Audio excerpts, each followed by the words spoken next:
This is an R Media podcast. Marie Claire presents You're Gonna Want to Hear This. He grabs my hand and he takes me off into the forest, essentially, like the pine forest that's like bordering where we were having our barbecue. And I'm so confused about what's happening. Like, I immediately start crying because I'm like, he's just grabbed my hand and ripped me into the forest. And he says to me, he's like, I'm not taking you back to your parents until you say hello to me properly. And I'm snot sobbing. Like, I'm just like, I can't breathe. I'm hyperventilating. I'm like, as a little kid, you think that's a real threat. And everyone has watched this man drag his child off into the forest. No one stood up for me. No one's been like, actually, you know what, this makes me feel really uncomfortable. This isn't okay. Everyone's just very sort of like, yep, she needs to learn her lesson. Hello and welcome back to You're Gonna Want to Hear This, the Marie Claire podcast where ordinary people share extraordinary stories. I'm Georgie McCourt, the editor of Marie Claire. Now, before I introduce today's guest, just a quick note. This conversation contains themes of childhood abuse, physical punishment, sexual trauma and coercive control. Please take care of yourself while listening. Okay, many of us learn the rules of the world gradually, through friendships, mistakes, bad dates and good teachers. We don't notice we're learning them because no one told us we couldn't. My guest today is Bek Condello.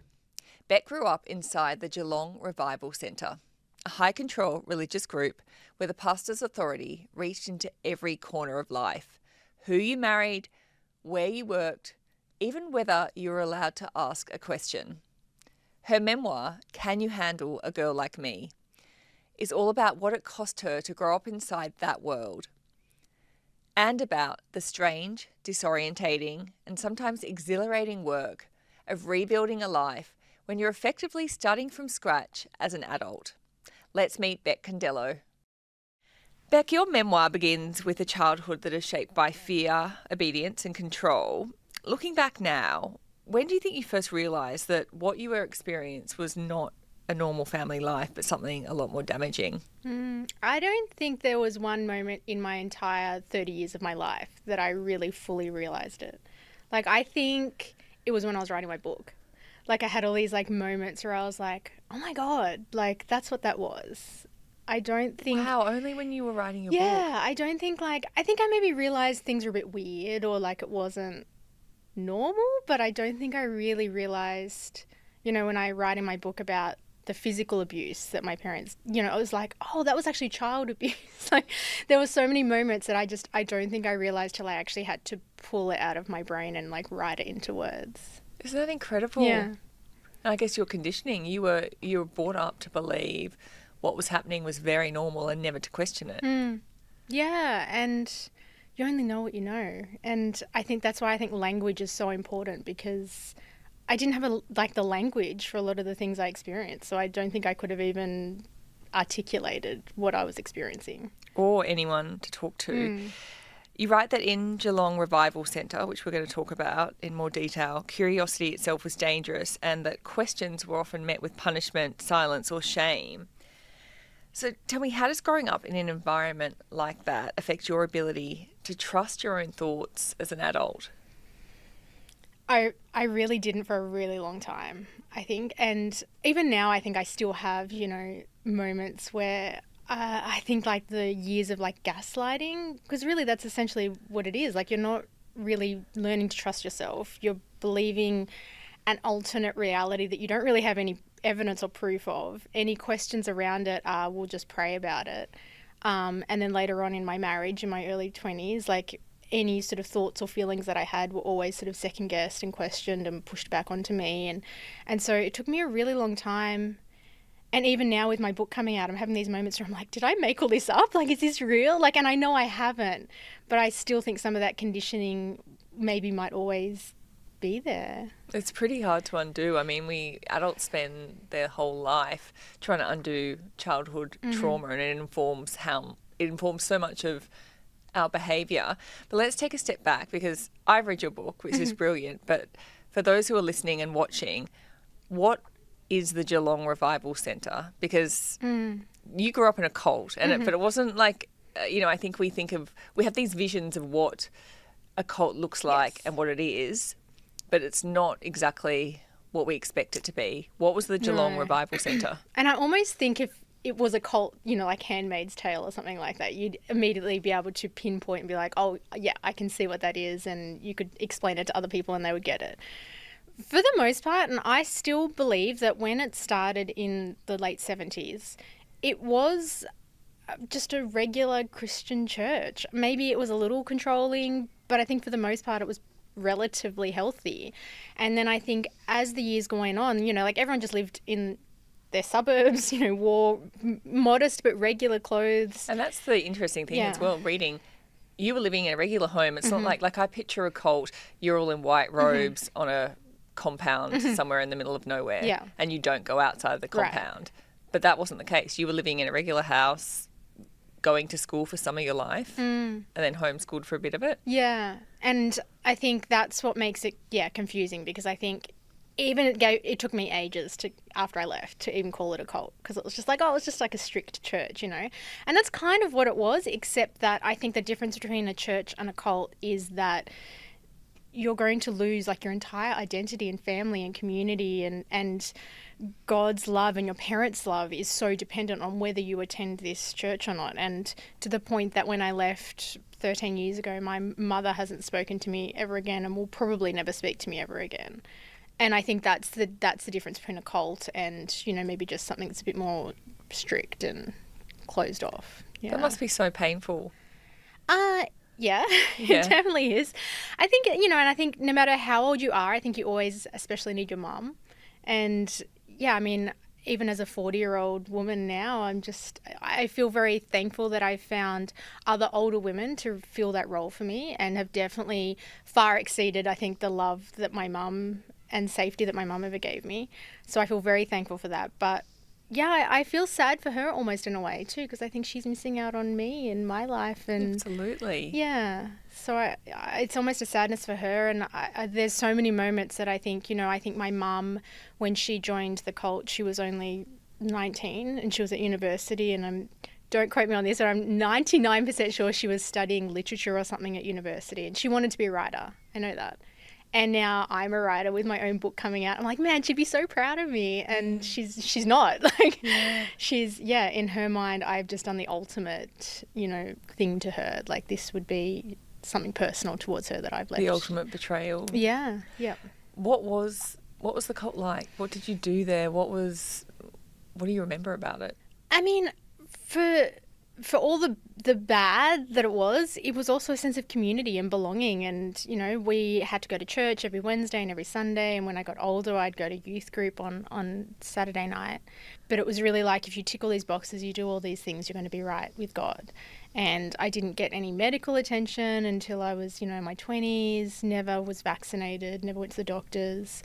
Everything was just, you just prayed about it. It was very closed off. I couldn't have friends outside of it. I definitely couldn't date outside of it. You only dated when you were old enough to get married, and even there was like a lot of pressure that was it. Most people would date and marry, like the first person they dated they would end up marrying and having kids really young. And that person would be within the cult. 100%, yeah.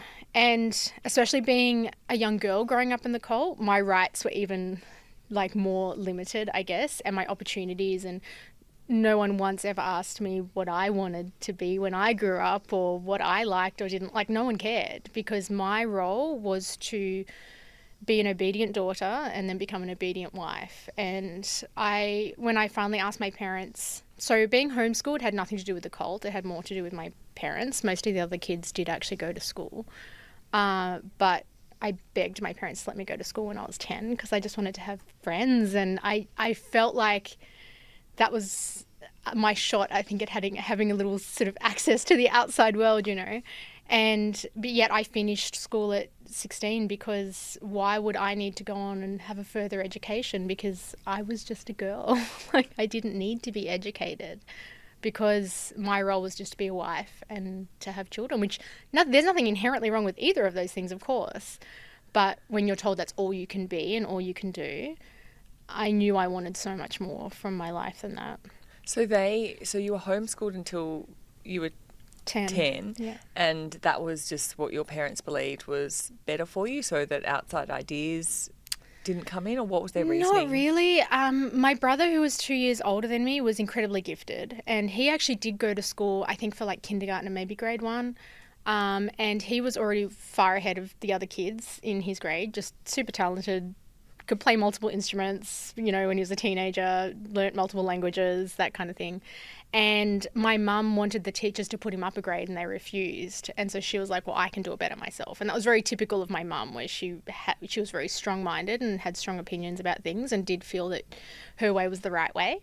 And so by the time I was old enough to go to school, there was no option given to me. And I think I would have thrived like in school. I'm a very social person, but instead I became so incredibly and painfully shy as a child and would cry if someone talked to me. And I think I would have had such a different experience of life at school. And you write about things like you couldn't go to children's parties, which I just, like reading that, it would never occur to me, like how like invitations would come in or play dates, like you weren't allowed to go on any of the things that a child typically does at school. Yeah. Yeah, I really feel there's not a lot I have any regrets about. To me, there's no point like looking in the past, but I do feel like that's the one sadness I still carry, that I feel like I was robbed of a childhood and I was robbed of my 20s, and just like so many rites of passage things, just having birthday parties and sleepovers. And when I was at school, I could never go on like a school camp or go to my formal or hang out with my friends in the school holidays. So I ended up just being a really lonely kid. And then as I grew up, I remember when I was going to Sunday school as a little kid, we would have 3 classes, Sunday school classes, because there were so many kids. And then as I started to get older, either families would leave the cult and take their kids with them and you just never see or speak to them ever again, or kids would leave as they became teenagers, they would rebel and run away and again never see or speak to them ever again. It was like they just died. Or girls would grow up and get married and move to another city to be with their husband. And so by the time I was in my late teens, I had no friends left and I couldn't be friends with anyone on the outside. And so I was just super painfully lonely.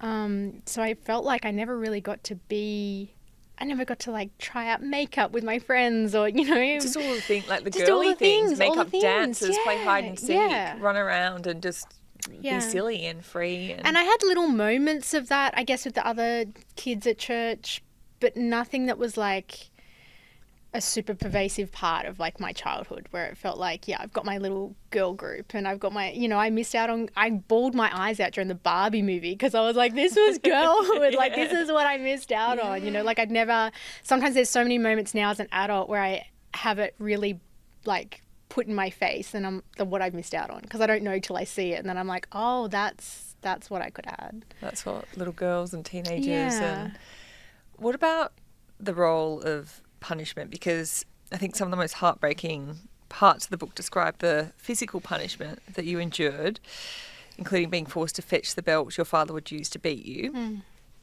I imagine writing that would have been incredibly difficult. Why was it important for you to include them?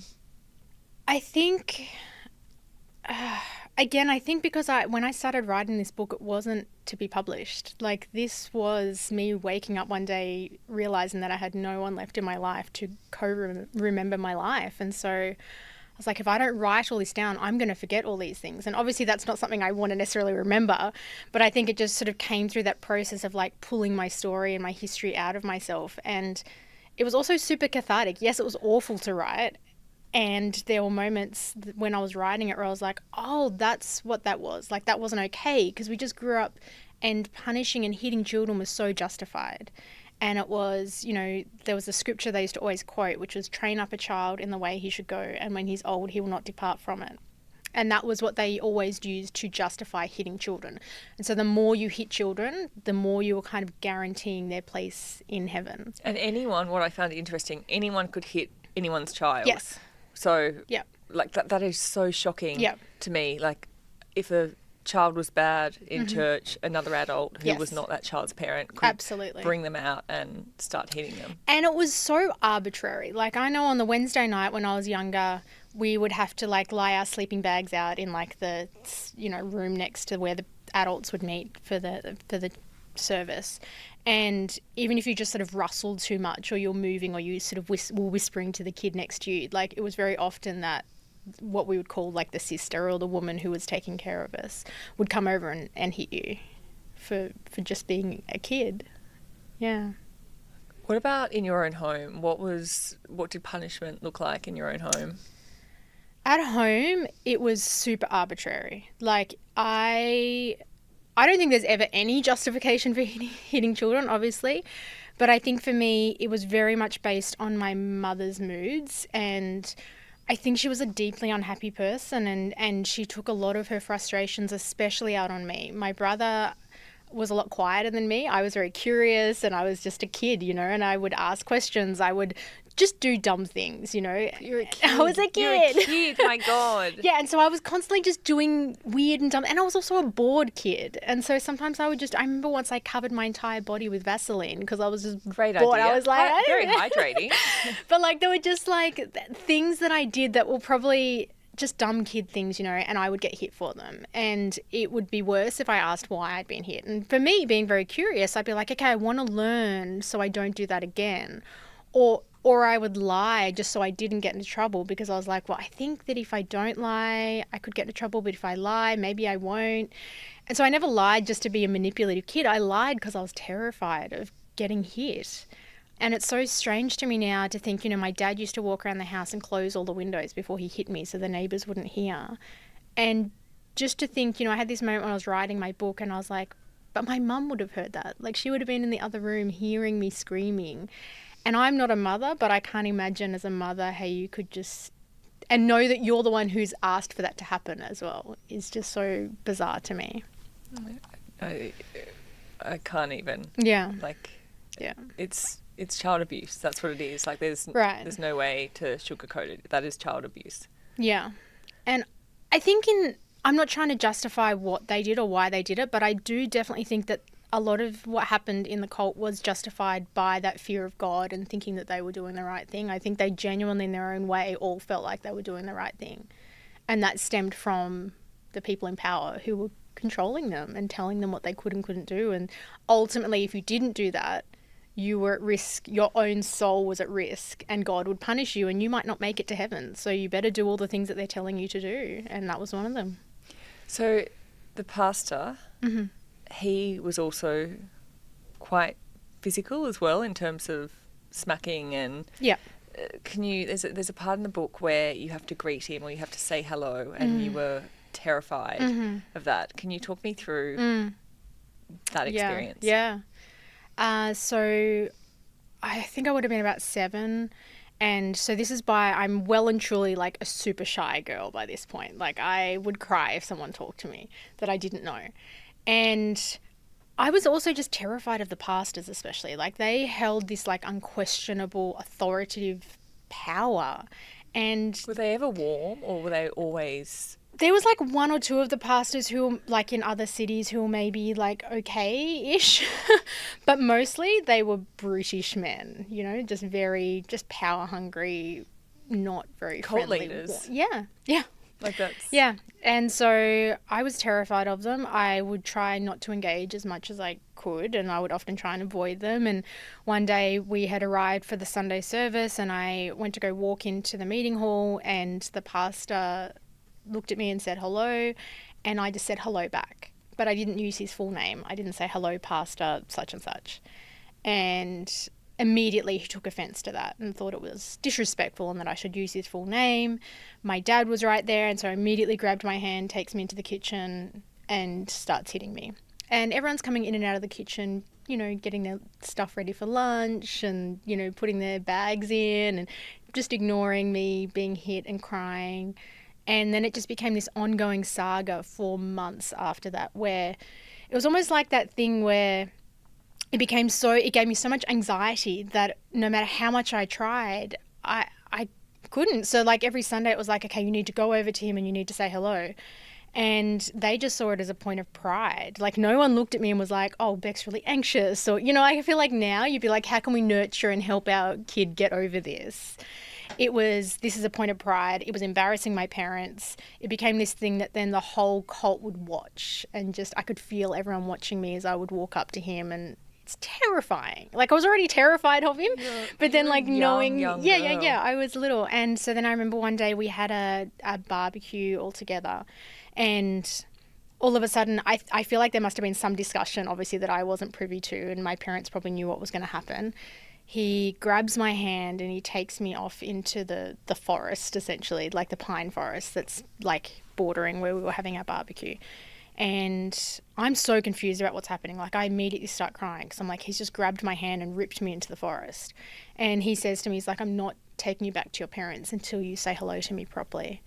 And I'm snot sobbing. Like, I'm just like, I can't breathe. I'm hyperventilating. I'm like, as a little kid, you think that's a real threat. And everyone like, has watched this man dragged drag me this child into, off into the forest. No one stood up for me. No one's been like, actually, you know what, this makes me feel really uncomfortable. This isn't okay. Everyone's just very sort of like, yep, she needs to have, she needs to learn her lesson. And eventually, after I don't know how long, when you're a kid, time goes on forever. It was probably pretty soon. I eventually say hello and use his full name. And there's no moment of like, he just immediately is smug. And it's just like, see, I knew you were just being, prideful or whatever. And takes me back to my parents. Not a single person consoles me, says anything to me. Everyone just keeps on like eating their food and chatting away. And I'm just so hollowed out and so... And you're a child, like, in those moments, we need our parents to cuddle us and tell us everything that we need to feel safe. Yeah. It sounds like you didn't feel safe throughout your childhood at all. Not once. Like, I think, I learnt from a really young age to self-soothe and to wipe my own tears privately. Like, I never would cry in public. If I cried in front of my parents, that would especially make my mum angrier. So even if I got hit and I cried too much, it was the stop your crying, I'll give you something to cry about. I would have to just go wash my face, come out looking like everything was fine. So I really learnt to kind of just numb and mute my emotions and myself out. And no one ever consoled me. More with Bek after this short break. Stay with us. And what about your siblings? Like, did they do the same? I can't speak for my brother. I think he was a very different personality to me, and I think he avoided a lot of what I experienced because he was just a different kind of kid. Is he still in the cult? No. He left a little while ago. But yeah, his story is very different to mine, and we are not connected now. I write in my book that the only thing that connects me to my brother is our trauma. Like, we grew up in the same house, but we weren't close by any means. You weren't raised as a family. No. You were raised as strangers. Yeah. There's no love or And we're just nurturing. surviving. And I think even my dad, to an extent, I feel like everyone in our house was just living in these very isolated little units. Like, I never felt like a family. I never felt safe, warm, loved. It wasn't like that was the place that I would go to. That's, your anchor in the world. You're like, this is where I belong. And it's only taken me, I think, in the last couple of years that I feel like I finally found like my anchors in the world where I'm like, oh, this is where I belong. Because you went from, you were in the cult when you met your ex-husband. Mm-hmm. So taking a step back, talk to me about boys and dating. And because obviously you get to an age where you're curious. School was kind of fun. Like, I had some sneaky little boyfriends at school, and that was I fun. love that, like, no matter what, like, everything that you went through, I love that you managed to have sneaky boyfriends. Yeah. Like, that just showed, like, but I love that for you. Well, because I think there was this part of me that was like, I was in the cult because I had no choice, right? But I think there was this part of me that knew that wasn't really authentically who I was or who I wanted to be. And when I started school at 10, I might not have been super book smart, but I was really socially smart. And I think I was very adaptable, and I very quickly learnt what was acceptable and what was cool. And I write about how for like a whole year I pretended to like Metallica because that's, I was a really cool girl that really liked, so I was like, okay, that's what I'll do. And I'll just, so I was very good at like assimilating. And yeah, the most bizarre thing for me was that 10-year-olds had boyfriends, and I'd been told that you only dated someone at 18 and you were to marry them. And that was fun for a couple of years because, when you're that age, it's very like your friend goes and asks them and they come back and they, it's not like a normal boyfriend girlfriend experience. And then it wasn't. Obviously your parents knew nothing. Oh my gosh, no. This was no. And I totally don't know top secret. I know I definitely would have gotten in a ton of trouble. I don't know what they would have done in those earlier years, but I definitely think as I became a teenager, I think I would have been kicked out of the house. Like, I think I would have been kicked out of the church. I would have been kicked out of the house. And I'm not even kissing these boys. Like, it was the most, like, basic, you know, dating experience. And it wasn't until I became an older teenager that I started to realize that it was becoming more serious. You know, these boys that wanted to date me, I was like, oh, they're going to want to hang out on the weekends. And I don't know how to explain to them that I can't do that. And you didn't tell any of the people at school, any of these guys, that you were in a cult. I mean, back then you wouldn't have been able to name it as a cult. I think that was half the thing too. It was like, yes, I knew that it probably wasn't socially acceptable. I just don't think I also had the language to tell them, and I knew it was something I was embarrassed about. I was terrified that they might want to come and I didn't want them to come. I kind of didn't want my worlds to collide. I really liked that I had this little pocket of where I could be me and it didn't cross over into the cult. And I remember once we had a barbecue at the local skate park and I was terrified that I would see some of the kids from school there. I was like, my worlds can't collide, which kind of ultimately ended up happening. There was this guy that was really interested in me, got my home phone number before we had mobiles. I remember that was so embarrassing. My mum always would jump on the phone and be like, darling, are you on the phone? I'd be like, Get oh off, my God, Mum. get off. It's so embarrassing. And he rang my home phone and my dad answered. And I remember I must have quickly clued on what was happening. And I remember just hiding behind the couch, listening to my dad talk to this poor 15-year-old boy, saying to him, you can't ask my daughter out unless you're going to marry her, which wouldn't have happened anyway because he wasn't in the cult. So there was no way, you know, so it was just This such a 15-year-old guy's like, what the yeah, hell? I think I'll leave it. Maybe I'm not interested after that. And so I remember I went to school the next day and I was just mortified. And I kind of had to be like, oh, my dad's just, you know, overprotective, haha, you know. And then I think the last boyfriend I had, which was also my first kiss, was just so terrifying because he kissed me just before my mum pulled into the school car park. And so instead of being able to enjoy my first kiss, I was terrified I was going to get into trouble. And I really liked this guy. And I ended up being so stressed about it that I faked being sick for an entire week after that and messaged my friend and asked her to break up with him for me. And I remember just being so sad. And my friends ultimately were amazing because they stood by me not really knowing why I was this awful flaky friend. But I do remember there were times where they'd kind of get annoyed at me being like, why are you leading these guys on just to like, and I'm like, I don't want to. Are you in touch? Are you in touch with any of those No. girls? Because yeah, it'd be so interesting. I'm Yeah. sure probably when you publish your book, people will That would be reach out. nice. Yeah, That would be nice. And I think I don't really know how to connect with them now. Like, I Yes. think we weren't allowed to have Facebook when I was, you know, when Facebook kind of came out. I think we kind of had it for a little bit and then it was kind of banned in the cult. And so I had been friends with a couple of my friends from school at one point and then I couldn't have Facebook. And so then I sort of lost that. And now my life has just sort of changed so much. Like, I Yes. wouldn't even know how to connect with them. But yeah, it would be kind of cool. So your ex-husband, I should say. Please. Definitely. Don't worry, I've got an ex-husband. I don't like when people say husband. Your ex-husband. Tell me about how he came into your life and how that unfolded. Actually, just before I left him, I was 20 and I was kind of ready to leave the cult. I had written my parents a letter making up a lie that I'd slept with someone because I thought if I say that I've slept with someone, I'll get kicked out of the cult anyway, so they can't argue with that. So I was kind of ready to leave and then... and you knew that they would kick you out of Yes. home as well. Yes. You just wanted Yes. out. Yeah. I was 20. I knew I'd get kicked out of home. I knew I'd get kicked out of the cult for 2 years. So I was like, that's my out.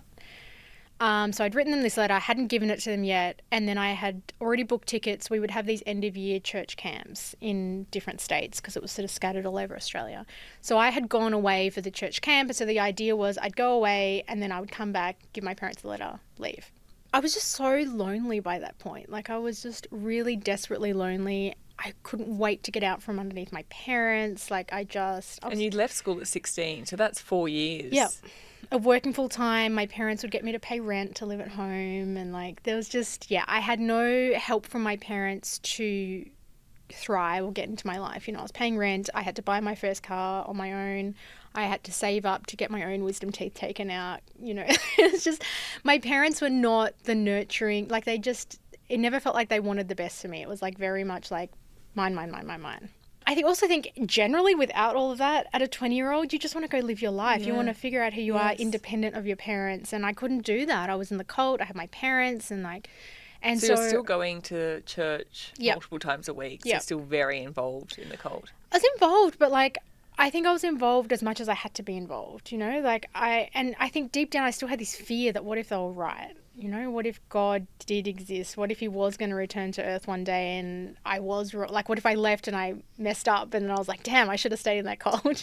So I just stayed out of fear. And so then I'd gone down to this church camp and was kind of everything in my mind was ready to leave in 2 weeks. I had no plan for what I was going to do when I left. And in a lot of ways, I'm really glad that I didn't leave then, because I think I would have opened myself up for a world. I was just super naive. And anyway, I met my ex at this church camp and he seemed kind of cool and he was a bit cocky and seemed really independent and kind of funny and cheeky. And I was like, yeah, I think maybe I could stay and I could have something a little different, and I could be happy. And I think he seems like just a little outside of the lines that I think maybe I could have my cake and eat it too. I could stay, not have to lose everything, not have to start all over again. And so ultimately, he had to ask his dad and his pastor just to ask me out. No one even talked to me.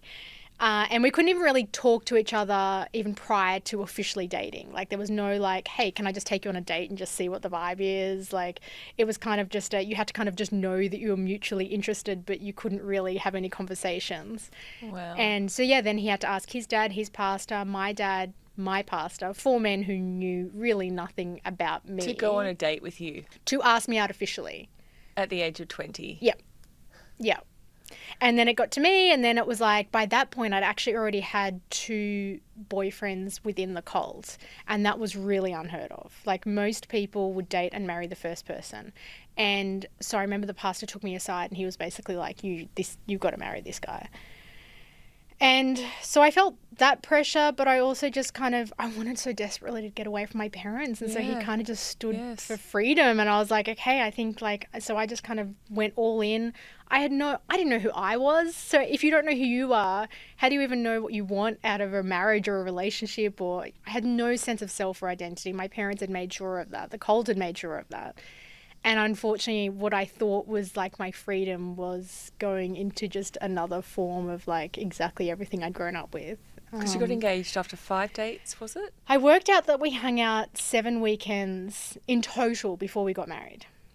Never slept together, never spent any... Because that you would not be able to sleep together, right? Yeah. That's, yeah. And never just had any intimate time together, or just hanging out in a house together. Or it was he lived in another state, I lived in my state. He could only come up every 6 weeks. One whole day of that would be church on Sunday. He'd come up on the Friday night. We'd have youth group on Saturday night. And then suddenly, after 7 times of hanging out, we were married. And so for the most part, I married him willingly, I guess, but I didn't know who I was marrying. I didn't know what I wanted. Did your father walk you down the aisle? Mm-hmm. Did you feel that he was proud, or how did it? Because usually that's a moment between.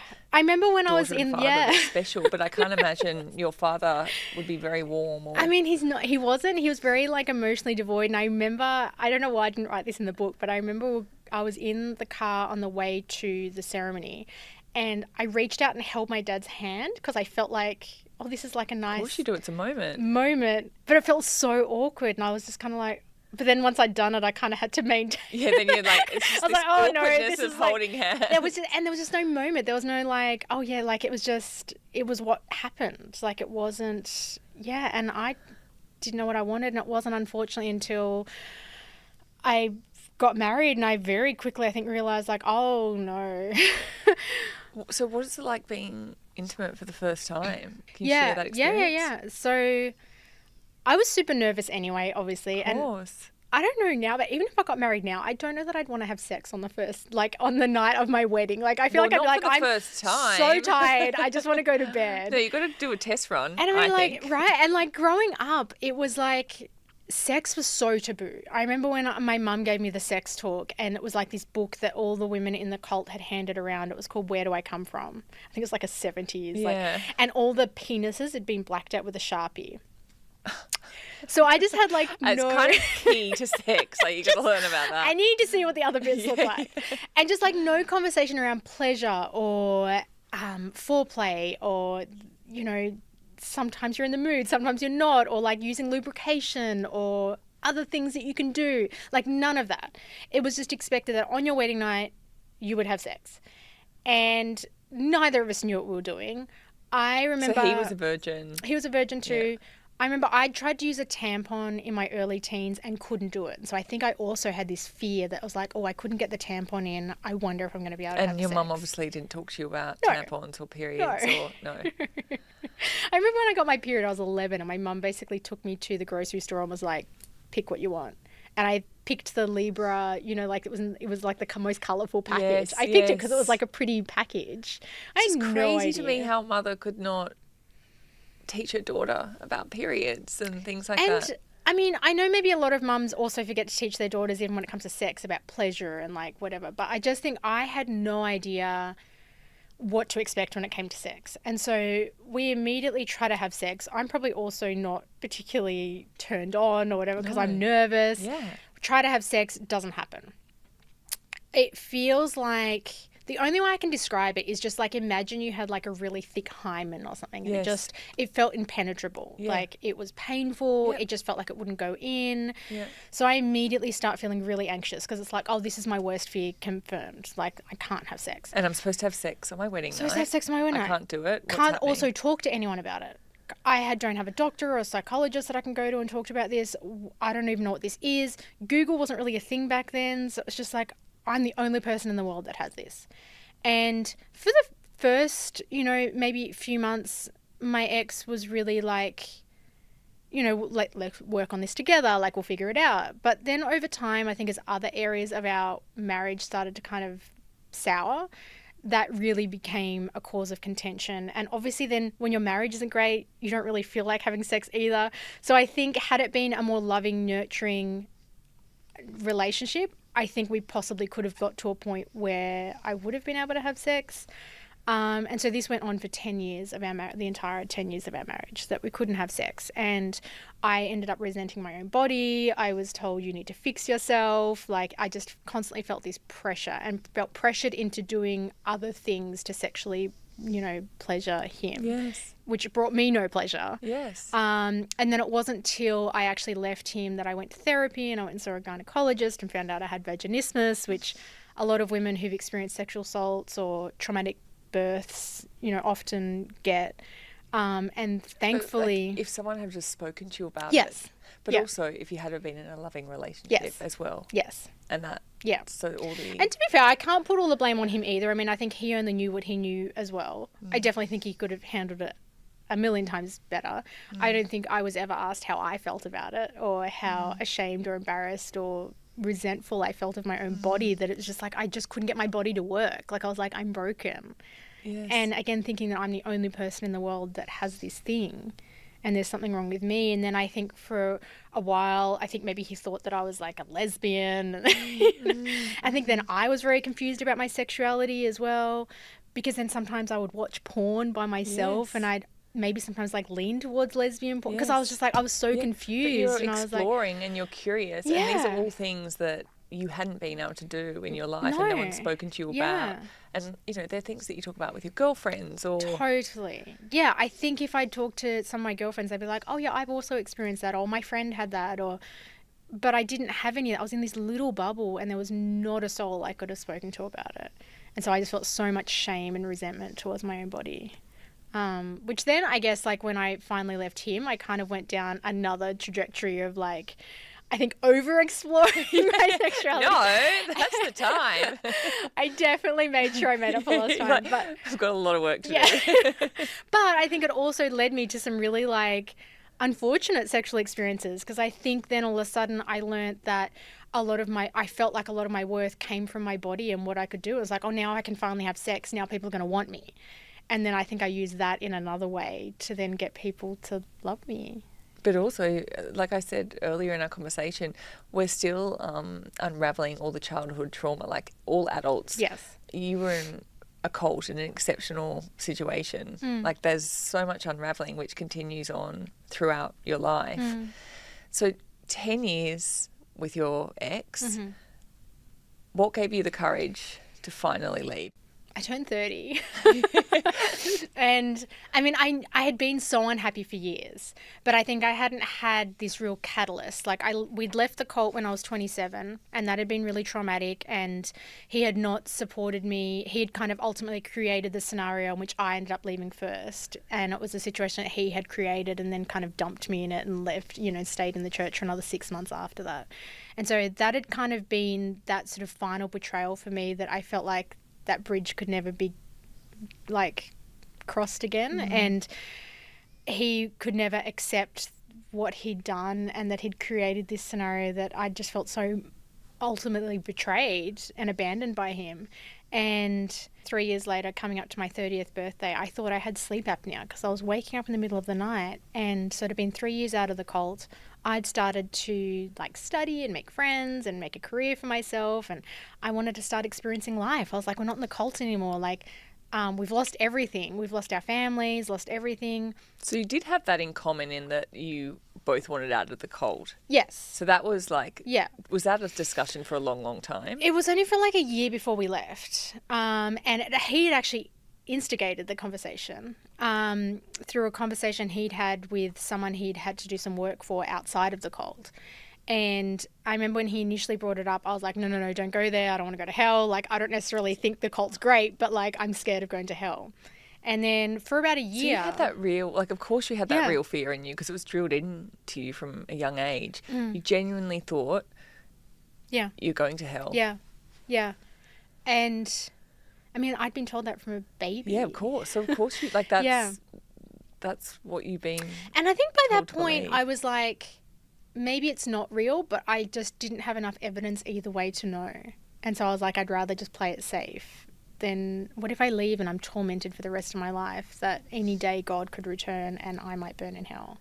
And ultimately, the catalyst for us leaving was basically I knew I was telling the truth about some abuse that I'd experienced as a child in the cult, and he had gone behind my back and exposed it to the pastors, and they said I was lying, and I knew I was telling the truth. And so there was this moment where I was like, oh, I call BS on this whole thing now, because I'd been told from such a young age that they heard directly from God and God knew everything.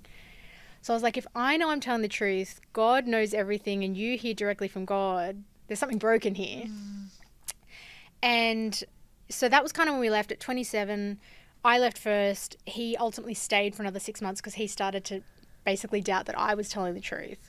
And then so I really started to make a life for myself. And then he eventually, I think, saw that I was okay and maybe there was a life outside of it. And so he eventually left too.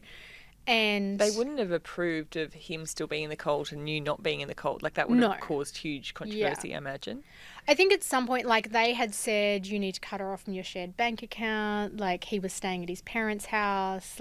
I knew that there was a time that our marriage wouldn't, it would have to end. And that was really scary because I just lost my family and my community and everything I'd ever known, my belief system, my whole parts of my identity I'd just lost in a night. And so then that whole thought of, even though our marriage was so unhappy, I kind of clung on to it because I was like, I just wasn't ready to lose that last thread to everything I'd ever known. That was the one last little thread I had left. And so stayed. So 3 years passed. I was coming up to my 30th. Thought I had sleep apnea because I'm waking up in the middle of the night, not breathing. I'm just and I'm like, oh my God, what sleep apnea? And then I suddenly realized I was having anxiety attacks in my sleep. And it was almost like my mind and my body was trying to tell me in my subconscious, we can't keep on pretending anymore. And I think when I was back in the cult, I used to pray that I could love him, and I just knew how unhappy I was. And then as time went on outside of the cult, I was like, why am I spending my freedom now with someone who, because so much in me changed. I grew and evolved. So much of him stayed exactly the same when he left the cult. Really nothing changed for him. He didn't make friends. He didn't, change his career or go, nothing changed except that he just didn't go to church on a Sunday.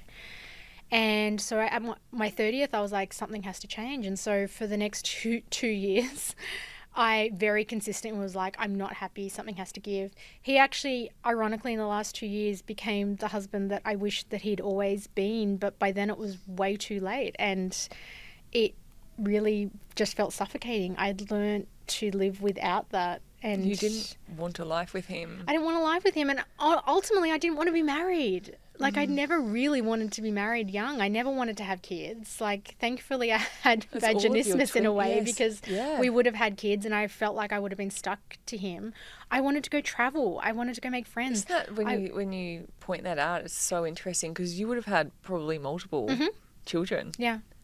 And I don't think I would have left him if we'd had kids, because I think ultimately when I left him, I was like, it was to go live my life and to go figure and learn out about myself independent of anybody else or anything else. And so I think if I couldn't, like literally within a month of when I finally left him at 32, I was in Morocco. You know, so I love it. I think like, I was just like, I think had I not been able to do that, and like I've literally just come back to Australia 3 weeks ago, and I'm now 40. So I've been like traveling pretty much for the last 8 years. Yeah. So I think had I had kids, I wouldn't have been able to do that. And I don't think I would have ultimately, I would have just been like, well, this is my life now, you know. More with Bek after this short break. Stay with us. Did you, when you were in the relationship, like, did you say to each other, I love you? Was he affectionate? Did you cuddle? Did you, did you spoon at night? Was there any of that? Yeah, there was all of that, because I think, like I said, like I used to pray that I would love him. Yeah. So, and I'm also a very affectionate person, and I think the only way it worked for as long as it did was because I had no sense of self or identity or whatever. So I think I did everything within my power to make him love me. I did all the good wife things. I cooked and I cleaned. You were brought up to do that, right? Yeah. Like that's what you were told. Yeah. So I think if anyone had looked from the outside, they would have thought that we, especially at church and whatever, they would have thought that we were a pretty happy couple. And I think I thought I was. and was it, like, the idea is to show up to church, to be part of the cult and seem happy. And there must have been pressure to have children. Yeah, I think there probably was. I wonder if there were conversations that I just wasn't privy to, because often, like, the men just got talked to, not women. And so I wonder, because, I wonder that now too. Like, why did I not feel more pressure? And I wonder if he told them that we couldn't have sex, or people just assumed that we couldn't have kids, because it was so outside the norm. Like, young couples would get married and a year later they'd be having kids. What about telling your parents? What do you remember about? Because I can't imagine what a huge conversation that would have been. To leave, telling your parents. Never spoke to them about it. So you never spoke to them? My mum never reached out to me. I wrote her a letter a couple of months after I'd left, kind of explaining what had happened and why I'd kind of lost my faith. And I imagine she probably never even read it. I could imagine she either ripped it up or she handed it straight to the pastor, because she wouldn't have wanted to put her soul at risk by having any contact with me. So how did you actually leave? You just wrote a letter to the pastor? No. So when I left, so basically my ex came home. He said that they had done their little investigation into the, people that I'd accused of abusing me when I was younger. They said I was lying, and that was that. No one spoke to me. The pastors never even came to hear my version of events or what had happened. They just took his word for it. So who knows what he even said to them or what conversations were had. And they were like, Bek's lying. And he said, well, she's not going to come back. And they're like, okay, well, you need to basically distance yourself from her now because she's trouble. And so, no one had a conversation with me. That was it. I basically said to him, I'm not going back. And that was it. Not a single person. And this was the community that was supposed to be my family that I had known my entire life. Not a single person reached out to me.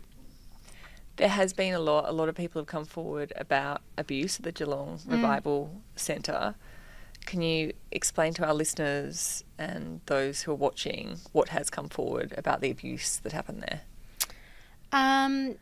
So I can't speak obviously on certain particular circumstances. I know that there's been a lot of legal stuff going on. I think for me, I just wanted to get on with my life. There was a podcast series that came out a few months ago which prompted a parliamentary inquiry into cults and coercive control, and I was encouraged to do a submission for that. Which I was a little nervous about doing. I think even just prior to my book coming out, I think I'd really just wanted to get on with my life, and I didn't want to kind of unearth all that again and have to talk about it. And then I think I realised I had come so far and I'd healed so much, and I felt like if I could do anything, it would be to protect any other little kids that are still stuck in it. And I wish someone had spoken up and protected me. And so, yeah, I did my submission. It's on the website, the Victorian website, government website. And then they've just done a bunch of submissions basically saying, and recommendations saying that this is what needs to change with these closed off religious groups, because it's not just Geelong Revival Centre. It happens in so many closed off organisations and schools and institutions and religions. So I think just even the fact that no one even noticed that I wasn't at school, I just wanted to be a normal kid. And I think I carried that into my 20s and my 30s, where I was just like, I don't really want to deal with all this because I just want to be normal. I just want to do what everyone else is doing. And I think I did that for a really long time. I was like, what's cool? What's everyone else doing? I learned on the go. And then one day I looked at myself in the mirror a few years ago and I was like, I don't even know who I am. I feel like I'm this collection of all these other people that I've looked at, you know, like, oh, it's cool to live in Bondi. I'm going to live in Bondi, you know. Like I was literally just trying to be like everyone else and absorb all these personalities around me because I didn't know how to be myself and that people would love me and accept me just for me as I am. How would you sum up the last 10 years? Because I can't imagine, it must have been an incredible experience going out into the world, living abroad. It's been very formative. I feel like I had so many formative, you know, experiences that people had when they were 16, 18. It's been really hard. I've been through some really tough things that I could have easily avoided had I not had the upbringing I had, or had I had just loving friends and community and family around me. I was going through, and I still continue to go through a lot of my life very independently and hyper independently. And again, like, you know what you know, and there was so much I didn't know. And so I often got myself into pretty dire and scary situations and re-traumatized myself multiple times because I didn't know how to speak up for myself. I didn't trust myself. I wanted to fit in. And then I would say in the last 2 to 3 years, I feel like I have really kind of like bloomed into like the version of myself where I feel really settled and grounded, and I'm like, oh, this is me. Like, I feel like I finally arrived, you know. Like, I had to go through so much transformation, and I think, again, that's the thing that makes me sad, I think, is that, you know, I'm 41 in a couple of months, and time is the one thing I can't get back. And I feel like, man, I should only be 31. Like, I shouldn't be 41. You do look 30, by the way. When you said 30 before, I was like, oh, I remember from your book that 30 is when you left, but you do look very young. I feel like I'm aging backwards as I live my life, you know. But yeah, I think that's the only thing I think I find frustrating now, is that I feel like I've lost so much time healing and recovering from things that I never should have had to go through. And I love who I am now. I love my life. I feel like I finally got such strong community and family in my life, and I really like who I am, and I have like such a strong sense of like self-confidence and self-assuredness. And it still is terrifying getting my story out there and having this book come out. There is this, you know, a misunderstanding of what cults look like, and they do happen. They're everywhere. Yeah. Yeah, I feel like every day someone tells me another cult that I haven't even heard of. And I think that's terrifying, because I think for all the people that get out and tell their story, there's a hell of a lot more people still stuck in it. And I look at someone like my mum, and I don't think she'll ever leave. And it's just so sad to me, because I think she's missing out. You only get one shot at life, and she's sacrificing everything for something that isn't even real. Yeah. And that makes me so sad, because I have such a full life now. I was in 23 countries last year. I've got my book. Wow. Yeah, like I've met so many cool people. I've had so many experiences. I feel like I've far exceeded any dream I ever had. I just wanted to be free. I maybe wanted to try some drugs and get a tattoo. I just want have a bit of sex. I just maybe sleep with 1 or 2 people. And now I feel like I have ticked more boxes than most people I know. And I feel so proud of who I am, and like the fact that I am able to be here and have a smile on my face and feel so like confident and comfortable in who I am, despite like everything I've been through. So like, I'm so happy to be here, but I also wouldn't wish it on anyone either. When you think about that little girl, and now you've blossomed into who you are today, like what would you say to her? Oh my gosh. It's like I recognize so much of her, but I feel so disconnected from her too. And I feel like the biggest thing, it's the only thing that ever makes me emotional. I think the biggest thing is like she was just so scared. And I think if I could have given her any gift, it's not all the travel, it's not all the experiences, is that I'm not scared anymore. And I think that was something that she never thought. Like, I never thought I wouldn't be scared. I was scared of my own shadow. And I have faced all the biggest demons I think most people could face, and I've survived through every single one of them, and that's taught me such a strong sense of self and trust in myself that I never thought I'd have. And yeah, everything I do is for her, because I know that she'd think I was super cool. You're amazing. Absolutely incredible. How do you feel about God now? I am not arrogant enough that I have to say there is a God or there isn't a God. And I think growing up with such a certainty that God is this one thing, and even if you're Christian but you don't go to our church, you're going to burn in hell.